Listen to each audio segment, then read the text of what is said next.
కావచ్చు కులాలకు అతీతంగా కూడా భారతీయ జనతా పార్టీకి ఓట్లు వేయాలి. ఢిల్లీలో నరేంద్ర మోదీ గారు ఉండాలి, నల్గొండ కార్పొరేషన్ కి బీజేపీ ఉండాలి, నల్గొండ కార్పొరేషన్ మొట్టమొదటి మేయర్ భారతీయ జనతా పార్టీ అభ్యర్థి కావాలని చెప్పి ఈరోజు కుల మతాలకు అతీతంగా నల్గొండ పట్టణాన్ని అభివృద్ధి చేసుకోవాలి. గతంలో అనేక సంవత్సరాలు స్వాతంత్రం వచ్చినప్పటి నుండి అనేక సంవత్సరాలు కాంగ్రెస్ పార్టీకి బీఆర్ఎస్ పార్టీకి అవకాశం ఇచ్చినప్పటికీ కూడా మా బతుకులు మారలేదు, మా నల్గొండ అభివృద్ధి చెందలేదని చెప్పి ఈరోజు నల్గొండ ప్రజలందరూ కూడా ఆవేదన చెందుతున్నటువంటి తరుణంలో ఈరోజు నరేంద్ర మోదీ గారి నాయకత్వంలో నల్గొండ కార్పొరేషన్ ని అభివృద్ధి చేసుకోవాలి. ఈ కార్పొరేషన్ కి నిధులు ఇచ్చేది మొత్తం కూడా కేంద్ర ప్రభుత్వమే, నరేంద్ర మోదీ గారి ప్రభుత్వమే.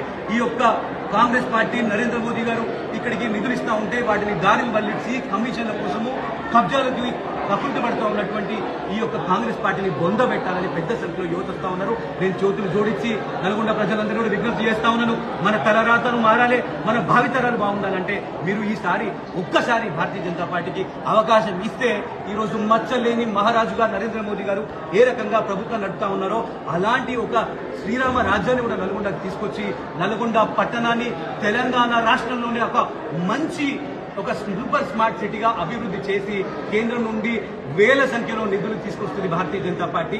మరి రానున్న కాలంలో కాంగ్రెస్ పార్టీ నల్గొండకి ఏం చేసింది, బీఆర్ఎస్ పార్టీ ఏం చేసింది, ఏమీ చేయలేదు. నల్గొండకి వారు తీసుకొచ్చింది శూన్యం.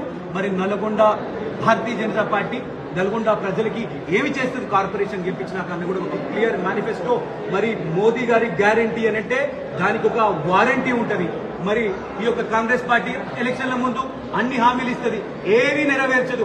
పచ్చి మోసగాళ్లు, పచ్చి అబద్దాల కోర్లు ఈ యొక్క కాంగ్రెస్ పార్టీ నాయకులు. ఈ యొక్క కాంగ్రెస్ పార్టీ మీరు ఇచ్చినటువంటి హామీలు ఏవి నెరవేర్చలేదు. హిందువులను భయభ్రాంతులకు గురి చేస్తా ఉన్నారు నల్గొండని చెప్పి హిందువులందరూ ఒక్కటై ఒక సంకల్పంతో ఈరోజు భారతీయ జనతా పార్టీని ప్రతి డివిజన్ లో ప్రతి వార్డులో అభ్యర్థి ఎవరైనా సరే భారతీయ జనతా పార్టీకి ఓట్లేసి కమలం పువ్వు గుర్తు ఓటేసి మరి మేము మా ఒక్క మేయర్ బీజేపీ మేయర్ కావాలని చెప్పి నల్గొండ ప్రజలందరూ కోరుతాం.